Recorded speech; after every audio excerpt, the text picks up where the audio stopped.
Kenapa yayasan berkedok yayasan untuk menghindari pajak? Oh, gue tahu si Lukman datang ke Herem cuma pansos doang gitu. Bener nggak kok? Apa tuh? Gini. Enggak lah anjing. Cuman gitu. Goblok. Enrico Sosialisa. Sosialisa marga mang. Marga dari kakek, dari opa. Sosialisa Ambon. Ambon, Oh, timur laut. berarti kakek asli Ambon. Asli Ambon. Kalau orang tua lahir di Lahir udah di Bandung. orang tua lahir di Bandung. Bandung. Berarti kakek dari siapa? Dari bapak. Dari bapak. Sosialisa. Berarti semua keluarga pakai marga Sosialisa. Mm-mm. Enrico Sosialisa.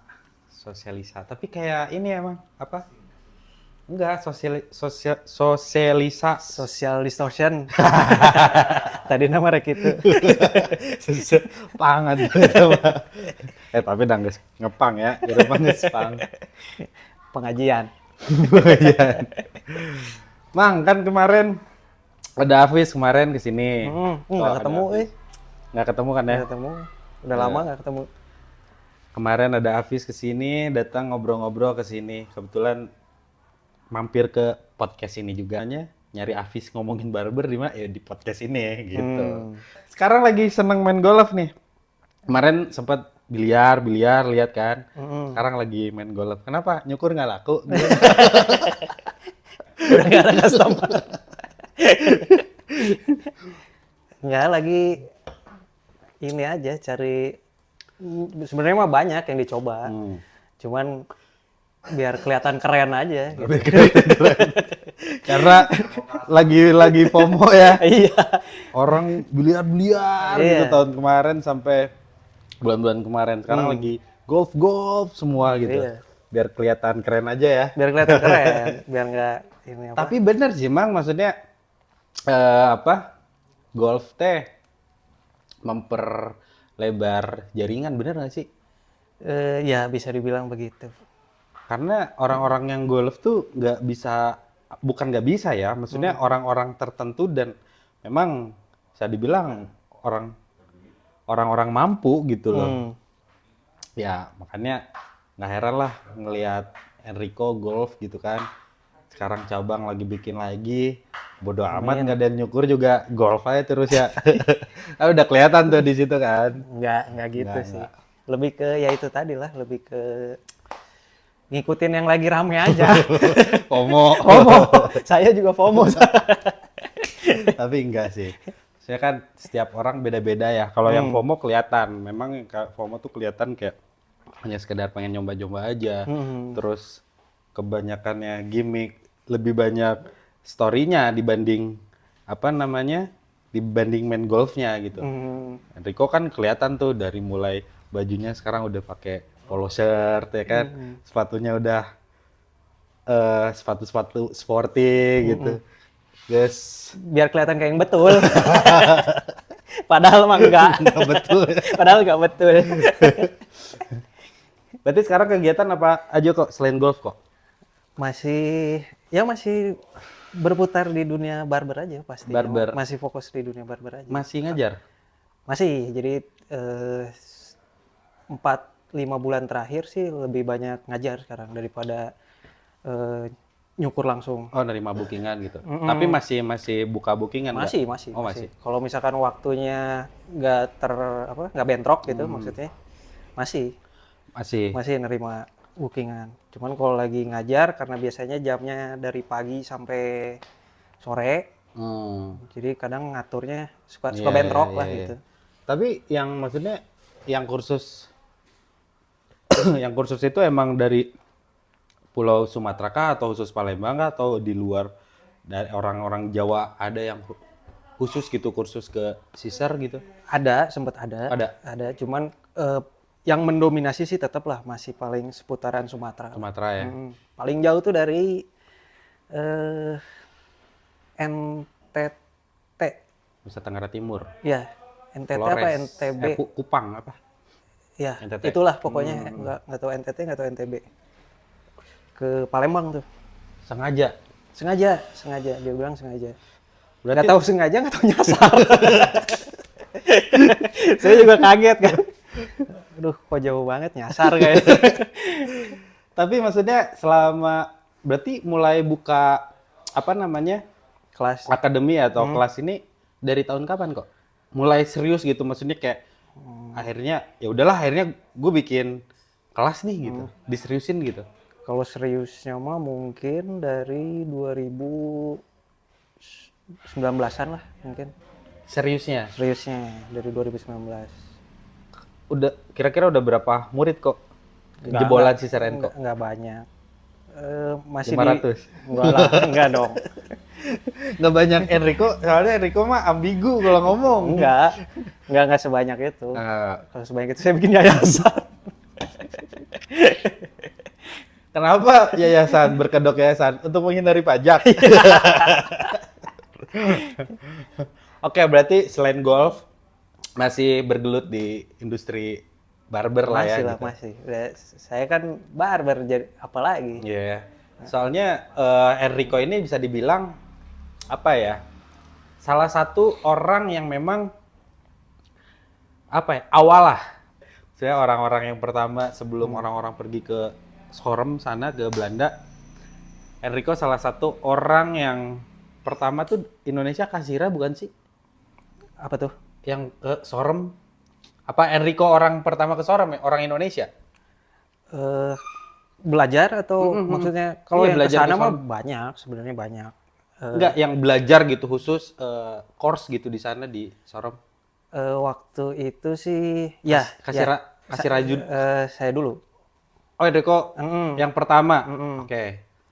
Waktu itu sempat nanya-nanya juga kan di sana, kayak apa perkenalan lah, dari mana, terus pas ditanya kamu dari mana, saya dari Bandung. Zimbabwe dari Indonesia. Saya dari Indonesia. Oh ya, kamu yang pertama katanya, jauh banget dari timur katanya. Ah, Ya dari situ taunya. berarti setelah Enrico baru Kasira dan teman-teman yang lainnya gitu. Mm-mm. Cuman selama ya kan gini ya, mungkin waktu itu si Schorem ini belum sebagai mungkin udah di industri barber ya. Mungkin di industri barbershop di dunia lah. Cuman kan untuk apa ya? Jangkauan Indonesia belum banyak yang tahu, khususnya untuk barber-barber di Indonesia belum banyak yang tahu Schorem. Nah, 2000 berapa ya? Schorem itu jadi patokan 2015 deh kalau nggak salah ya. Ya, 2015 mungkin. itu termasuk gue pribadi kok yang dimana influence untuk buka barbershop itu ngelihatnya ke si sana. Schorem. Makanya kayak dulu kan namanya bukan Lookman's Cut Club, dulu namanya Lookman's Barbier. Barbier. Yang dimana orang-orang barbershop gitu. Itu Apa ya? saya pikir Justin Barbier. Malah ada orang bilang ini Lookman's apa? Lookman's Barbie anjing. Barbie. Barbie. Barbier, bro. Bukan Barbie, anjing, Barbie. Nah, itu salah satunya. Mungkin ya maksudnya Enrico salah satu orang yang memang pernah course di sana gitu. Dan nggak nyangka di 2000 berapa ya? Itu salah satu barber terbaik. Hitungan apa ya waktu itu lihat artikel di mana? Barber terbaik, salah satunya barber terbaik di dunia kok. Yang gue lihat ya. Iya, iya. Ada di situ ada si Figueroa di Lisbon, Portugal. Terus ada yang Blue Velvet di Oh, iya. Jepang. Terus ada Schorem, ada beberapa. Nah, cuman, nah itu kan nggak semua orang, mungkin sekarang udah beberapa orang ya, maksudnya mampu untuk course di sana. Apa ya, kok di sana yang dipelajarin? Apakah course yang lo buka sekarang, apakah turunan dari sana lo bawa untuk bikin kurikulum di sini apa gimana? Di sana belajarnya kayak gimana gitu? Kalau di sana sebenarnya belajarnya lebih ke kultur mereka. Gitu. Mulai dari cara berpakaian, Oke. cara nge-treat customer, cara nyukurnya pun ala Schorem. Gitu. Jadi apapun itu yang dipelajari di sana semuanya dengan gaya Schorem. Gitu. Klasik. Ya, spesialisnya di sana memang lebih ke arah klasik gitu. Khususnya potongan gaya-gaya rambut di era 50-an sampai 60-an gitu. Terus maksudnya Hmm. si Sorom ini apa ya maksudnya? Karena lu pernah bilang gini kok dapat apa di sana? Sebenarnya nggak terlalu dapat apa sih? Lu pernah bilang. Terus apa? Ya di sana nyimeng aja udah. Ya nggak apa-apa kan, bukan Nggak apa-apa, Indonesia kan? nggak Kan apa-apa. di sana. Saya legal. Iya kan legal Di sana dan legal. udah tahun kapan kan di sana? Iya. Sekarang mah enggak dong. Oh, tentu saja. Tidak. Tentu saja tidak. Oh, tidak dong. Karena apa ya? Lu pernah bilang kok dapet apa? Enggak. Sekarang mah cuman ya ngebaks doang. Kan di Belanda mah legal ya maksudnya. Iya. Nah, langsung si Bloody Butcher-nya yang turun kok. Pada saat itu ya, pada saat itu ya. Jadi ternyata sempat ngikutin juga yang sekarang. Jadi kalau yang sekarang memang sistemnya udah ada pengajar asisten ibaratnya itu. Oh iya iya iya. Jadi ada asisten, terus nanti si rope-nya atau bloody butcher-nya itu dia datang di hari tertentu. Oh, berarti kayak ya Hernet sekarang lah. Ya. Iman kan terakhir tuh, yang sisanya kayak Patrick, Becca dan lain-lain. Benar. Hari tertentu. Oh, Jadi iya, ada iya. tim pengajarnya ya selama sehari beberapa hari sama tim pengajarnya, baru nanti langsung bloody butcher-nya gitu yang Berarti waktu itu cuman lu doang yang orang Indonesia, nggak ada orang lain.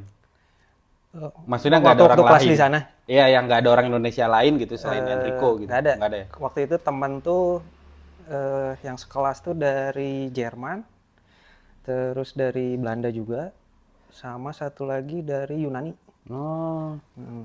Tapi kan si Sorom ini kan kok maksudnya kayak bahkan gue pernah lihat gitu ya si sosial medianya Instagramnya bukan hanya sekedar orang atau barber aja yang datang sana, bahkan cewek yang buka salon pun belajarnya ke Sorom ya. Ada Sekarang beberapa, ya? ada beberapa iya.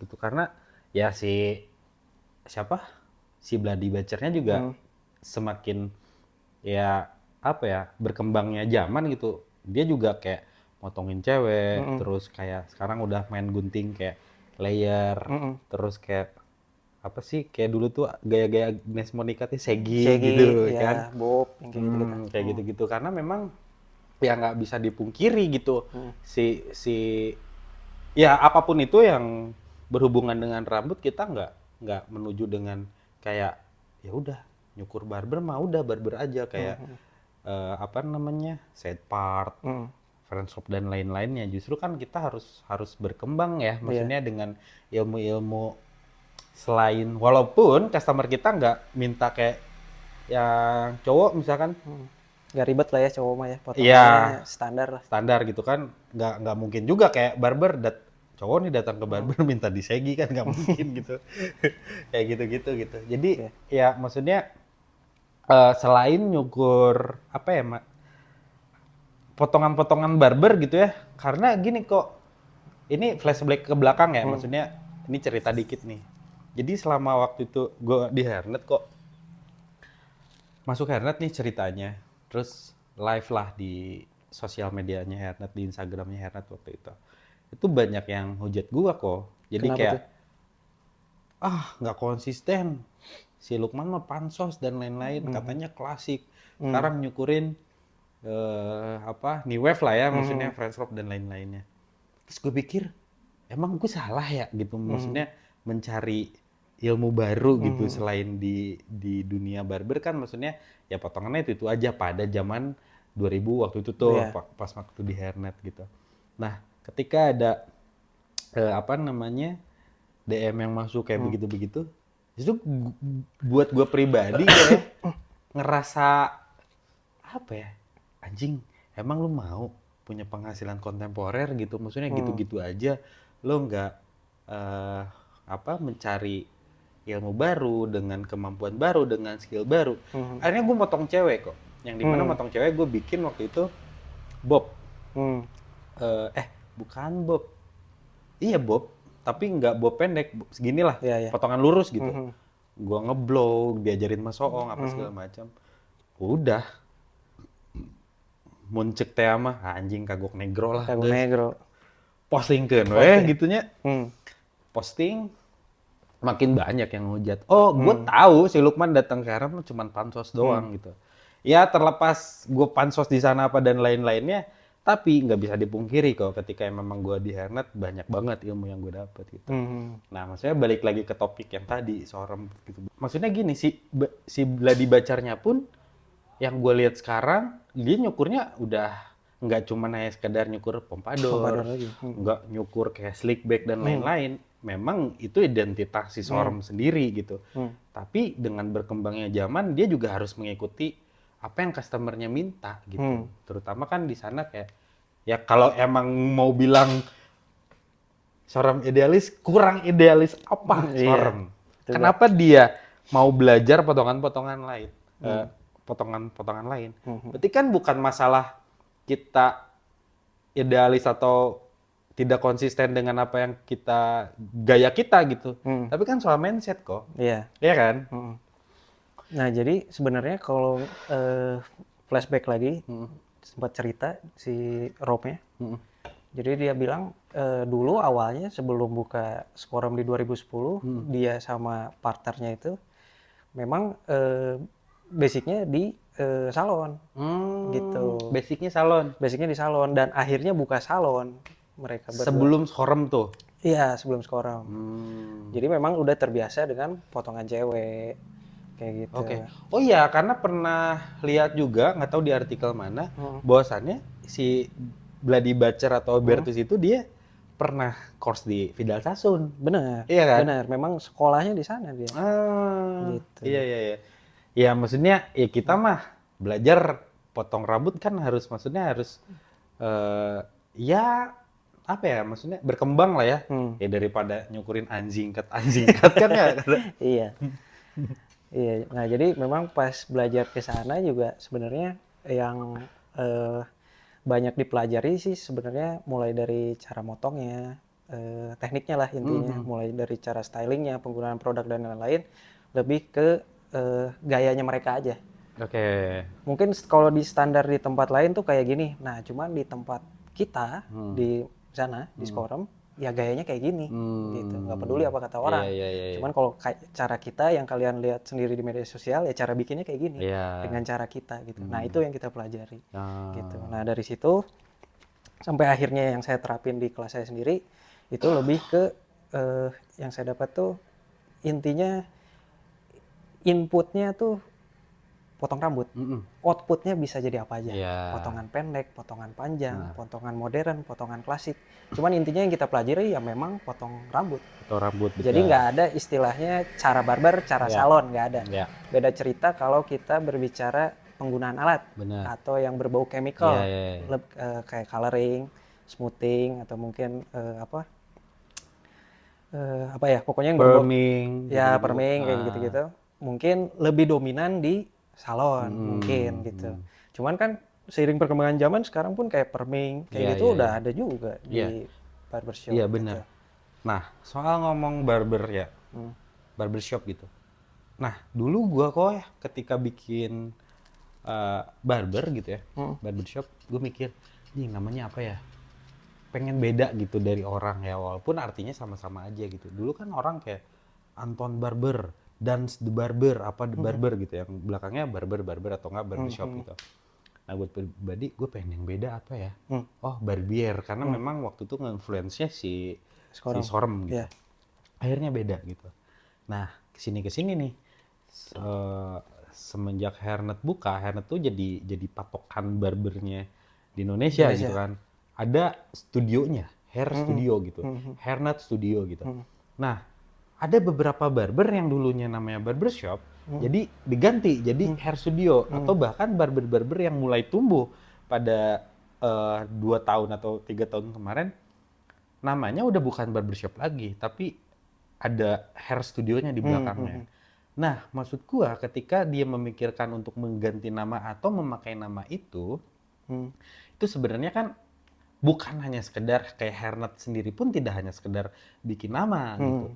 Kenapa ada hair studionya? Karena memang dia nerima cewek gitu. Sedangkan barbershop itu sendiri kayak Sister & Co. Jatuhnya kayak gentleman only aja udah. Bahkan ini cowok dan ntar pacarnya mau nyukur.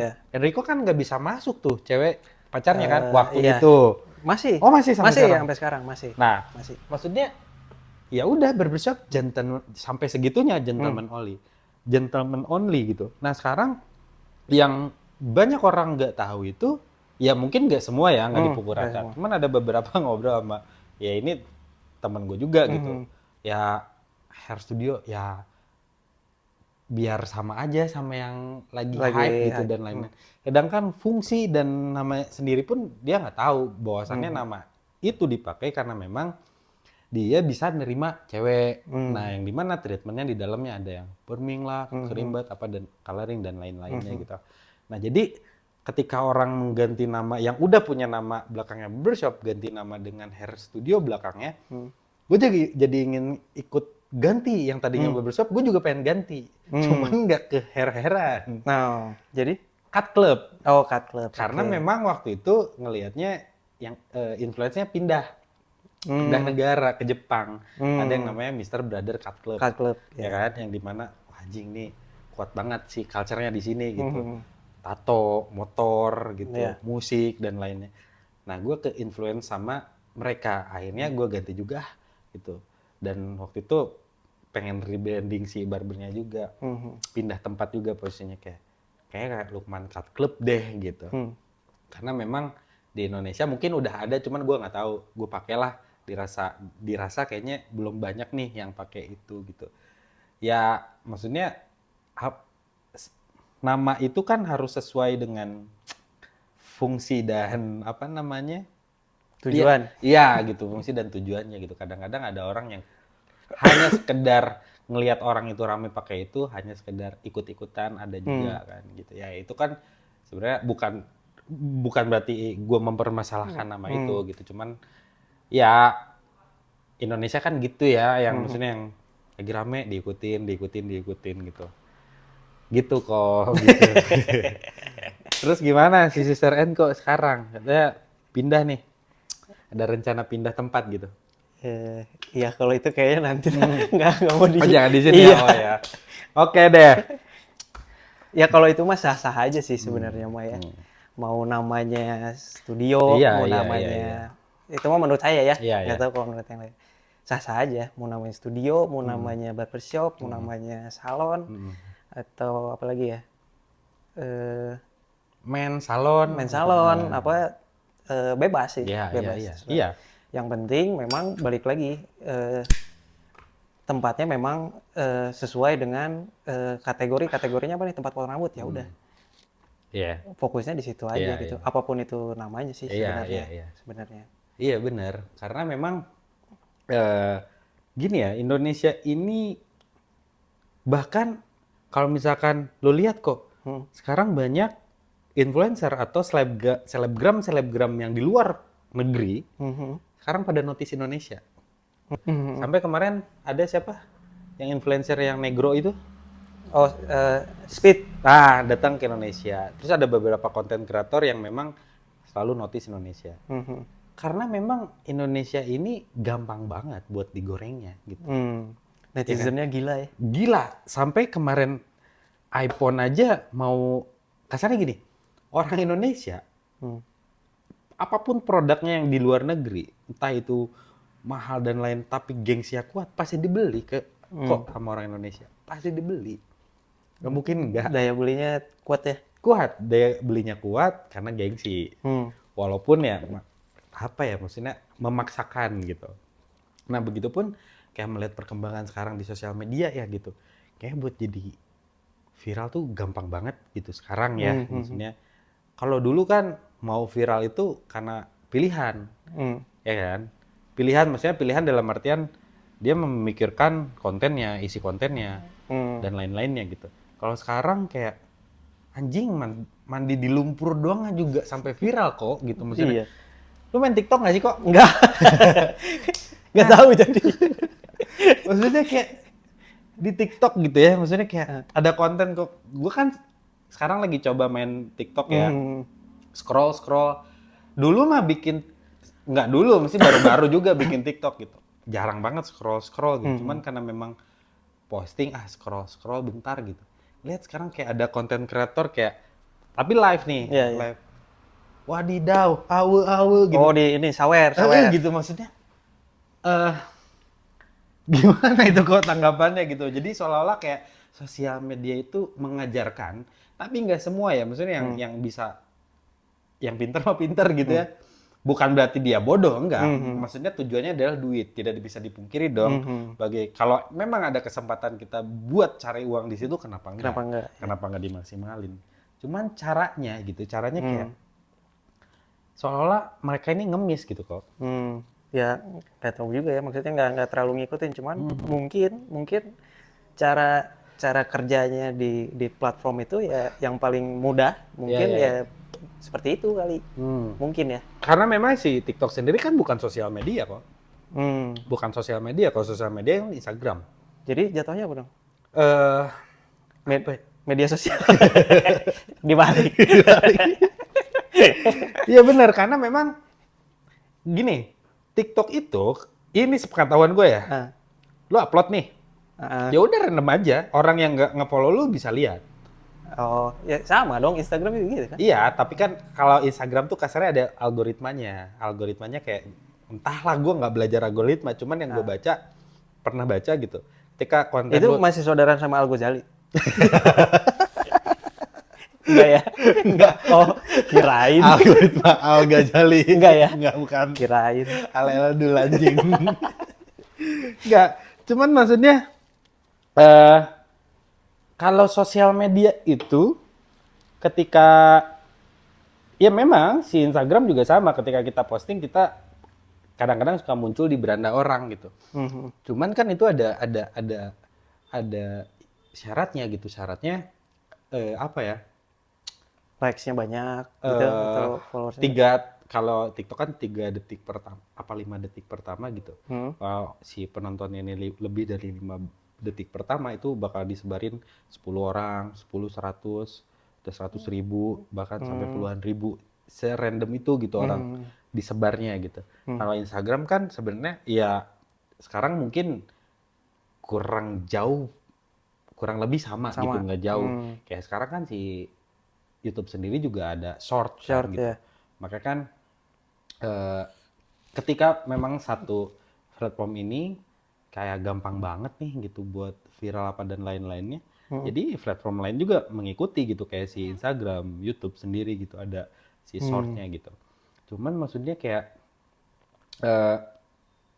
gini kok. Jadi gue ngelihatnya bukan tidak adil ya, memang karena udah ada rezekinya masing-masing kok. Kayak misalkan katakanlah kayak ada orang bikin konten cuman hai apa segala macam gitu, viral gitu. Sedangkan orang yang ngedukasi, yang beredukasi apa segala macam tapi kurang gitu.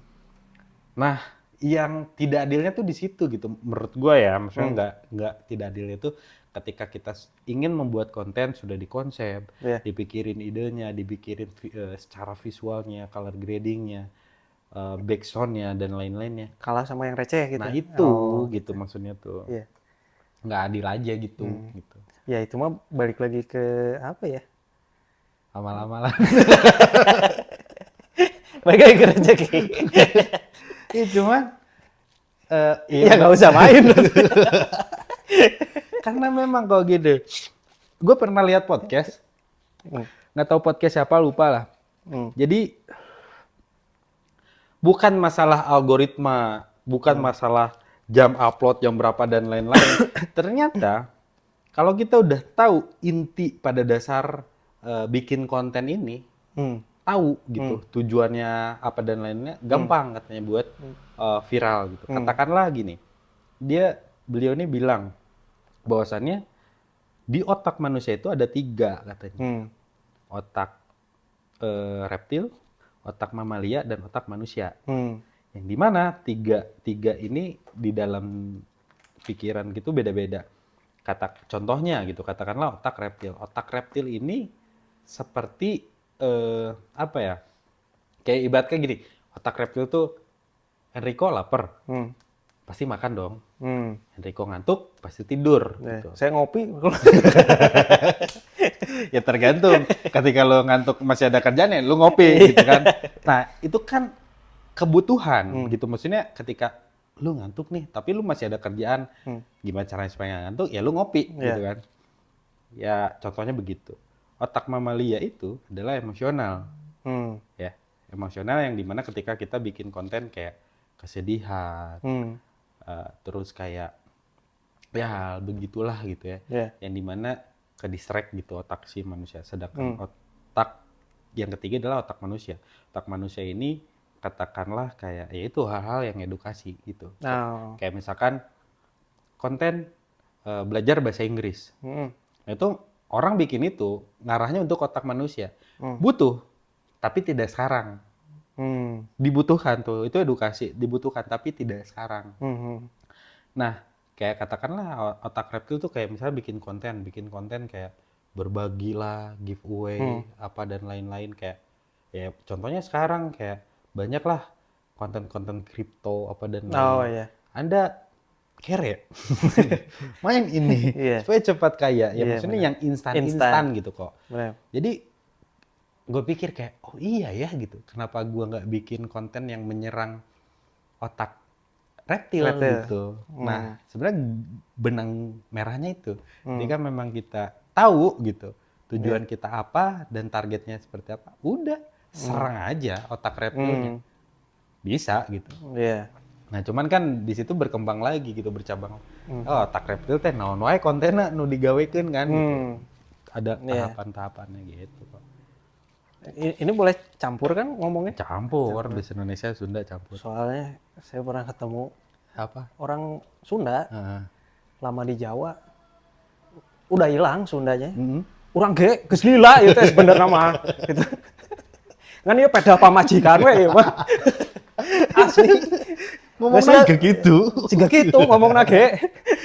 Biar tak bisi. Geus leungit. Ada tukang bakso di sini ada. Ada juga. Ya kan logat Jawa, bahasa Sunda. Benar. Makanya saya kalau ke Bandung mah pasti dari sana ngomongnya sama siapa kan? Maksudnya di sana kan. Tapi anak-anak bahasa juga Inggris semua.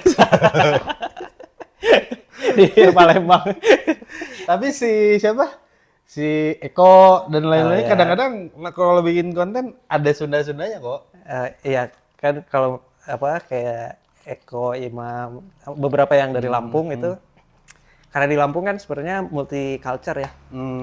Orang Bali ada, suku Bali ada, suku Jawa ada, suku Sunda ada. Jadi ya bertetangga tuh memang udah biasa dengar orang ngomong bahasa Sunda. Mungkin dari kecil, jadi udah nggak terlalu aneh. Gitu. Beda cerita kalau kita ke Spanyol kan, kita ngomong bahasa kerajaan mungkin. Disangkanya kita ngomongin dia, padahal kan emang iya. Gitu. Ini belum dimatiin lagi. Terus gimana kok lihat perkembangan barber sekarang kok di mata Enrico? Lagi bagus banget barber sekarang mah. Dari apanya nih yang bagus? Dari skillnya bagus-bagus. Terus portofolionya bagus-bagus, kontennya bagus-bagus. Udah keren-keren lah barber sekarang di Indonesia nih. Iya, cuman kenapa kurang terkenal? Kenapa jadi kayak katakanlah terkenal dalam artian apa nih? Kayak terkenal kayak maksudnya tuh kayak terkenal jadi kayak katakanlah ini cukurannya bagus apa segala macam, jadi speaker lah, jadi pembicara lah atau apa gitu. Kenapa enggak? Sedangkan yang orang-orang lama masih ya sekarang orang-orang lama ya yang jadi speaker ya itu aja gitu. Walaupun ada regenerasi baru, cuman nggak sebanyak kayak dulu kan. Mulai 2000 berapa tuh? Ada Enrico, ada Vidi Stronger, Michelle, Tutuy, Ade Farolan, Janus Putrada. Nah terus sampai sekarang pun ya nama-nama itu masih ada gitu. Emang iya? Iya dong. Iya. Iya kan? Iya. Nah terus ada regenerasi baru yang dimana regenerasi baru kayak katakanlah Tatang, terus kayak Hafiz, terus ada siapa? Arya Dila, Cah Maurel dari Di Bawah Pohon gitu. Ya maksudnya tetap gitu ke orang-orang ini ya ini senior bagaimanapun juga, sedangkan dia orang-orang super taper. senior super Magic Clip. Magic Clip ya. Nah maksudnya kayak regenerasi ini kan sekarang banyak banget nih barber yang bagus-bagus gitu dari portofolionya kayak lu bilang tadi. Kenapa nggak muncul sebagai speaker gitu? Kenapa? Wah itu nggak tahu ya. Maksudnya untuk ngasih apa namanya? Untuk berbagi wawasan di apa? Jadi speaker gitu. Sebenarnya balik lagi ke tema yang diusung di acara itu apa gitu sebenarnya. Karena kan balik lagi ya, si edukasi ini kan sifatnya ada yang memang teknikal banget, Iya. ngebahas soal tekniknya tuh Iya, yang iya, benar-benar iya. teknis banget Nah, gitu ya, penarikan lah apa segala macam. hmm, Ada yang memang benar-benar eh, perform aja gitu, hmm, benar-benar ngasih lihat hasil apa segala oke. macam kayak gitu. Jadi banyak kok, banyak yang anak-anak sekarang pada jadi ini pengisi acara, banyak kok. Lu bagus-bagus lagi. Iya, cuman tidak seterkenal orang-orang dulu gitu. Oh enggak, lebih terkenal justru anak-anak sekarang mah. Siapa? Ya banyak, cuma saya nggak tahu gitu. Maksudnya saya nggak ngikutin. Saya nggak terlalu ngikutin Iya, maksudnya. iya, iya. Cuman maksudnya ya itu balik lagi gitu. Mungkin karena memang apakah personal brandingnya kurang. Cuman kan maksudnya balik lagi gitu kan. Balik lagi ke prinsip setiap zaman ada orangnya, Iya, setiap iya, orang ada iya. zamannya gitu Iya, ya. iya, iya. Yang kayak gitu-gitu mah zaman sekarang justru malah lebih bagus gitu. Maksudnya kalau ngelihat hasilnya tuh bukan cuman kalau kayak dulu saya mainnya cuma di klasik aja ya Iya, udah iya, iya, klasik aja iya, gitu. iya. Kalau sekarang udah kompleks, Iya, udah klasik dicampur apa modern, iya, iya. modern dicampur fashion apa Iya, segala iya. macam, udah keren-keren lah, Iya. udah keren-keren. Cuman ya itu dia. Kenapa nggak ada? Karena memang gue domisili di Bandung.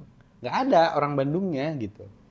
Oh nggak tahu kalau Nah, itu nggak tahu. masalahnya ya gini lah. Katakanlah Bandung itu dunia kuliner, Mhm. musik, Fashion. fashion, dan lain-lainnya gitu. Sedangkan di industri ini walaupun ya kasarnya naik secara barbershopnya berkembang apa dan lain-lain. Tapi secara sosoknya atau individunya ini tidak ada muncul gitu di Bandung tuh teng teng gitu. Nggak ada gitu. Maksudnya kayak kayak katakanlah Ada itu yang pamer-pamer. Oh bukan ya? pemersatu bangsa Oh gitu. satu bangsa ya. Kayak misalkan kayak gue ke Jakarta, nih gimana sih man lu Bandung gimana nih Bandung gitu.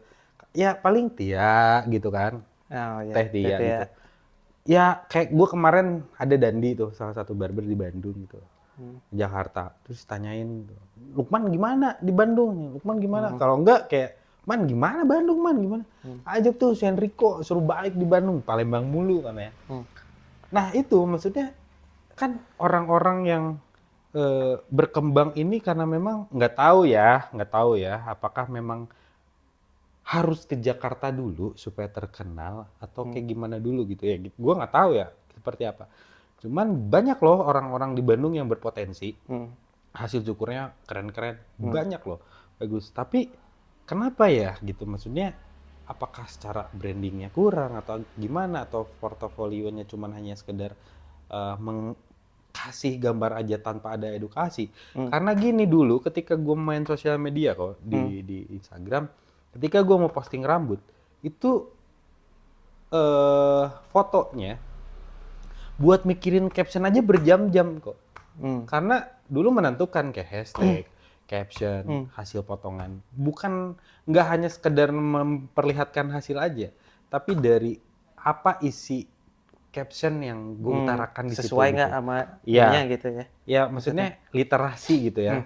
Nah, apakah orang-orang sekarang, gue nggak tahu juga ya gitu, maksudnya kurangnya literasi itu sendiri atau memang ya udahlah gue cuma hanya upload aja gitu. Tapi gue yakin di dalam benak orang-orang ini pengen terkenal. Apakah nggak tahu caranya apa gimana? Menurut Enrico deh. Sebenarnya balik lagi ya, tujuan terkenalnya tuh untuk apa gitu ya. Kalau saya pribadi nggak kepikiran untuk terkenal justru tujuannya itu balik lagi emang pengen pada saat itu ya udah cuman pengen sharing aja. Dan pengen mengembangkan industri ini. Nggak sejauh itu sih Nggak sebenarnya. maksudnya bahwasannya ya maksudnya untuk kita ketika kita jadi speaker kan sebenarnya balik lagi untuk diri kita juga kan, maksudnya mengembangkan konteks di sini adalah kayak mengedukasi para tukang cukurnya atau mengedukasi si customer-nya itu sendiri gitu. Iya. Terus gimana? Iya, jadi memang tujuan awalnya ya cuman pengen berbagi aja, Wah. sharing gitu sama dari apa yang pernah saya pelajari di sana gitu karena kebanyakan apa jadi speaker juga temanya ngangkat soal klasik gitu Iya, ya. iya, Jadi iya. yang lebih banyak saya jelasin juga udah pasti seputar Klasik. soal dunia klasik gitu, apa Oh yang dipelajari di iyo, sana. master klasik Indonesia tuh Enggak iya anjir. guys. Enggak lah Enggak. gila. Enggak ngeri banget. Iyalah, nggak bisa dipungkiri kok. Maksudnya hasil-hasil cukuran lo klasikan-klasikan. Karena memang Enggak. kelihatannya kayak gampang motong klasik tuh. Tapi yang susahnya itu pas stylingnya gitu. Susah ya menurut gue sebagai orang yang mendalami si klasik itu sendiri gitu. Eh, Banyak kok yang bagus-bagus sekarang. Yang banyak main banyak banyak klasik. iya maksudnya kayak yang tadi Enrico bilang yang Hmm. bisa dipadukan gitu klasik modern apa segala macam orang sekarang kayak apa namanya naon atunya nu dicampur-campur teh Kombinasi. kombinasi mengcombine Mengcombine. hasil cukuran modern sama klasik tuh Iya. keren gitu. Bagus-bagus, yang anak Bagus-bagus. sekarang lebih bagus-bagus. Terus kalau dilihat juga dari tekniknya mereka udah benar-benar ngikutin fundamental di luar negeri, udah bagus Iya, gitu. iya, iya. Kalau dulu mungkin waktu zaman saya belajar ya sebatas yang penting bentuknya Ya. sesuai aja sama yang Iya, kita iya, mau. iya. Nggak tahu tuh secara bentuk tuh benar-benar presisi. Mhm. Terus kalau nggak pakai produk tuh benar-benar bisa kelihatan bagus apa enggak Iya, gitu. iya, Cuman iya. kalau yang sekarang udah bagus banget, udah bagus-bagus. Iya, iya, iya. Karena memang di YouTube juga banyak banget kan Banyak banget, tutorial apa dan bener. lain. Jadi untuk belajar itu aksesnya banyak gitu. Sedangkan kita dulu untuk belajar itu kan masih belum berkeliaran tuh ilmu-ilmu atau edukasi itu di sosial media. Harus didatengin langsung ibaratnya tuh. Gitu. Ada coaching di mana ya kita Iya, iya, belajar iya, langsung iya. gitu di situ. Iya, makanya kan kenapa maksudnya gini, gue termasuk orang yang beruntung. Hmm. Kok? Kenapa tuh? Karena memang ketika memang barber-barber ini kayak Enrico lagi sering waktu itu tour ke Lampung, ke Sumatera lah kan ya. Itu kan belum kenal kok waktu itu kan. Tapi ada momen yang dimana lu ke Bandung, acara Irdam waktu itu Hell Oh kalau iya. nggak salah. Ketemu dan Ada lain-lain. Arta ya? Ada Arta. Ketemu bla bla bla segala macam sampai ada acara di mana gue datengin deh gitu. Gue datang. Yang dimana mungkin gue salah satu orang yang beruntung bisa kenal pada zaman waktu itu dengan Michelle, Glendy, Iman, siapa lagi? Tutuy, Yanus Putrada, dan teman-teman yang lainnya. Iya. Yang dimana apa ya, energi-energi kalian ini yang mungkin sudah punya panggung di sana, gue jadi kebawa gitu kok. Walaupun kapasitas gue sebagai barber yang baru pada waktu itu, tapi karena gue berlingkungan sama kalian itu, jadi kebawa kok gitu. Gue kecipratan nama besar kalian lah, katakanlah gitu. Nah, untuk masuk ke jalur itu kan kita harus punya privilege ya, kalau cek zamannya nama privilege. Buat orang-orang yang sekarang tuh untuk masuk ke circle yang kita sudah bentuk tuh susah kok. Masa? Iya, karena gini, katakanlah gitu. No, enggak ke sana main, katakanlah ke Hernet apa sih? Enggak, segan gitu. Enggak. Gak ada duit. Nyukur enggak. Ngapain gitu. Iya. Terus gue apa ya, maksudnya gue pribadi tuh sangat beruntung gitu kenal kalian pada waktu itu gitu. Dan jadi kayak ada pembatas gitu kok mau kenal sama orang-orang yang dulu ini gitu, kayak katakanlah senior-senior gitu. Iya. Jadi kayak enggak, segan, enggak. Iya, Beda kalau gue kan gue nggak tahu malu, masuk aja udah gitu, kenalan sampai pada akhirnya. Tapi itu tuh sebenarnya terjawabnya dengan apa? Terjawabnya dengan adanya workshop dan seminar Benar. di kota-kota besar. Benar. Gitu. Nah, jadi memang nggak dipungkiri. Misalkan ada yang datang nih barber ke toko di jam-jam dimana saya memang lagi sibuk nih. Oke. Ya bukannya nggak mau ngelayanin, nggak mau nimbrung, ngajak ngobrol. Cuman ya memang saya sedang di waktu kerja, gitu.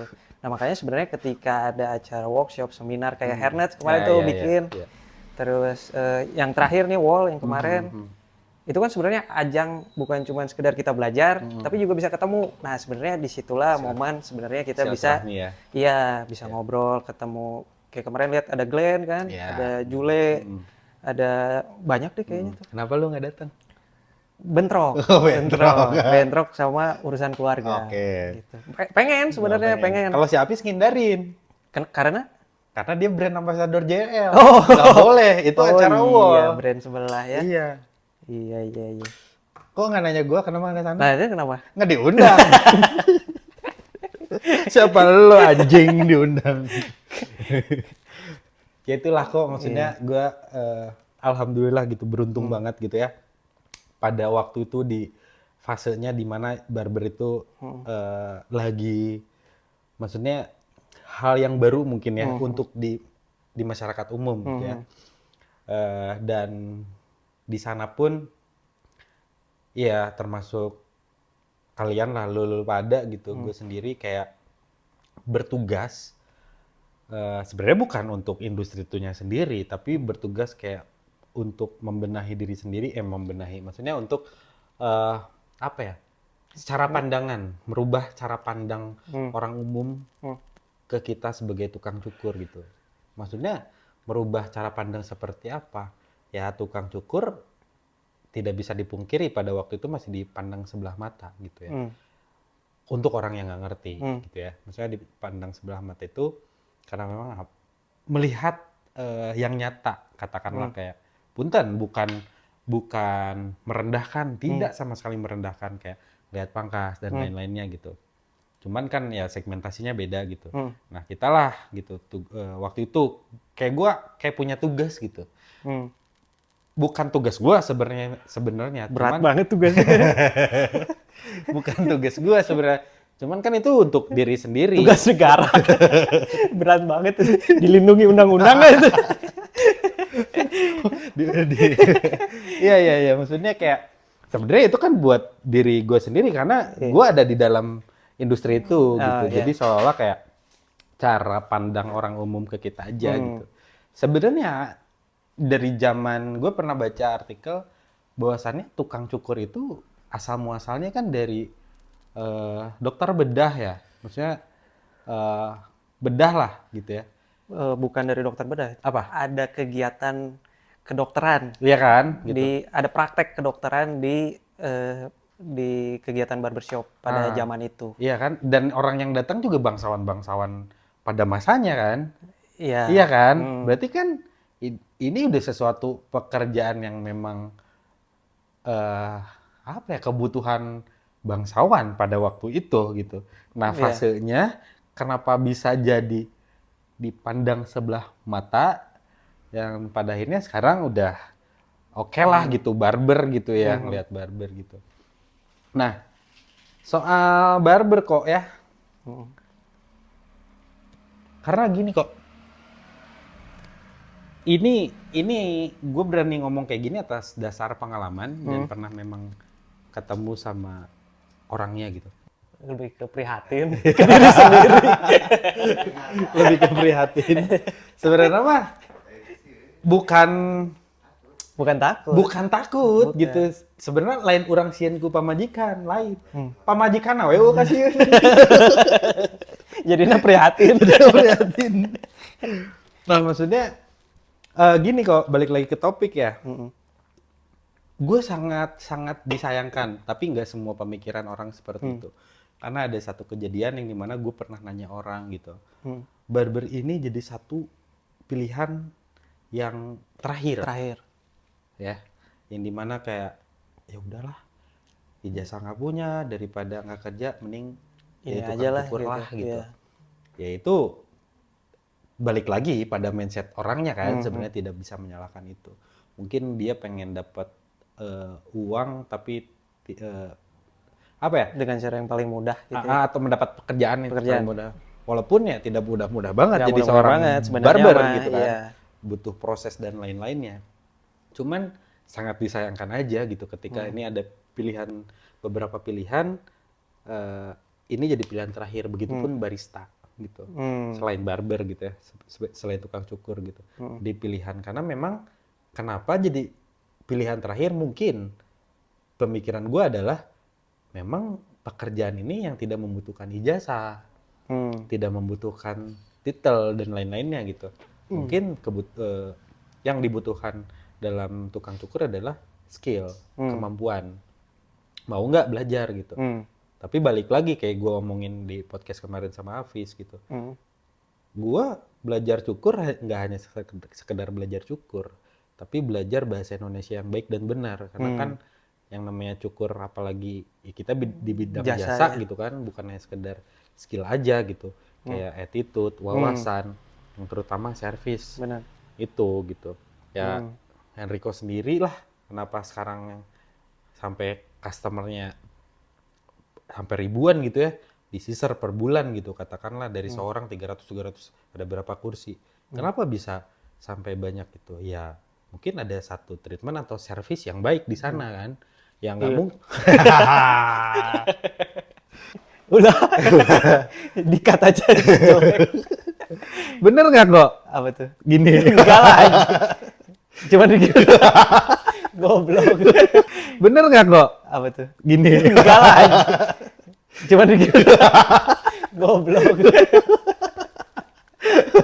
Kok emang bener kok kok nih yang kerja. Enggak lah. Iya kan? Gila aja. Ya maksudnya servis kan? Iya kan? Mensel. Jelek banget anjing.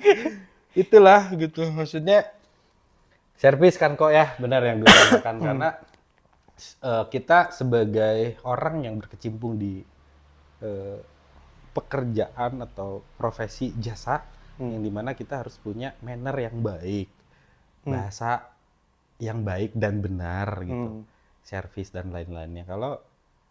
Tapi misalkan gini kok, nih gue tukang cukur nih, attitude gue kurang, wawasan gue kurang, bahasa apalagi gitu. Kalau bahasa Indonesia biasa bisa aja, tapi yang baik yang benar nggak bisa. Laku nggak kok menurut lo? Dar. Nggak tahu ya.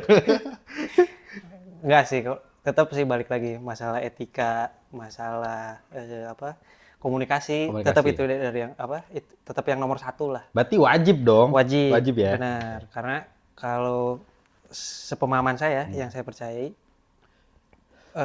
customer bisa balik lagi itu dengan potongan yang bagus itu cuma soal waktu. Ibaratnya yang saya alamin juga sama. Dari awal saya nyukur, cukuran saya juga nggak bagus, sama, jelek juga, masih belajar juga gitu. Cuman seiring waktu, customer kayak ada ngasih kesempatan dengan cara lain gitu. Maksudnya, sama si Enrico mah ngobrol enak nih misalkan ya, ngobrol enak atau yang dibahas tuh oke gitu. Masalah cukuran mah ya biasa aja gitu. Sampai ya bukan berarti saya berhenti di situ, enggak. Justru saya belajar lagi gimana caranya cukuran saya bisa jadi lebih bagus. Cuman tetap mempertahankan soal etika dan juga komunikasi. Jadi tetap itu buat ngimbangin lah. Ngimbangin skill kita yang masih belum bagus, bisa diimbangin sama etika dan juga komunikasi yang baik.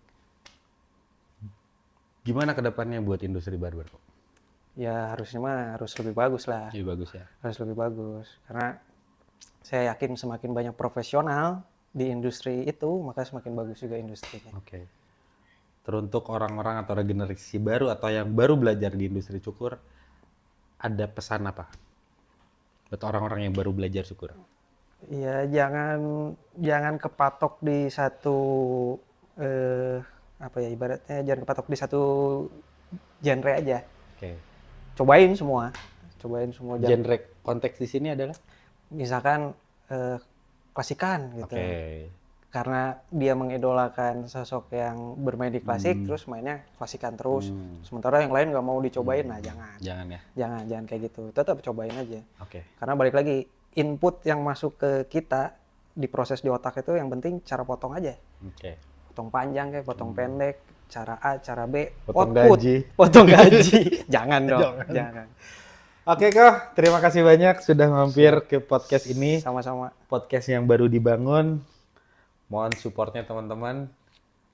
Like, komen dan share. Oke kok, terima Thank you. kasih. Sama-sama. Thank you.